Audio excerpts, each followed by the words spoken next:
A touch on how I make my slime. I use this glue. Get a bowl and a fork.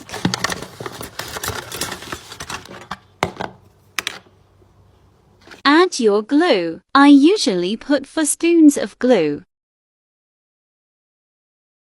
Next, choose the color you want and add the paint. I am making blue slime.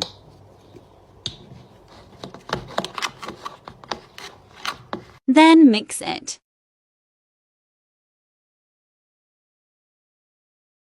Next, add a little bit of water and mix. Then add your activator. I use borax, so I have to mix it with water. Next, I add the borax into the slime until it forms. When it forms, I add lotion. Then mix, and boom, you got your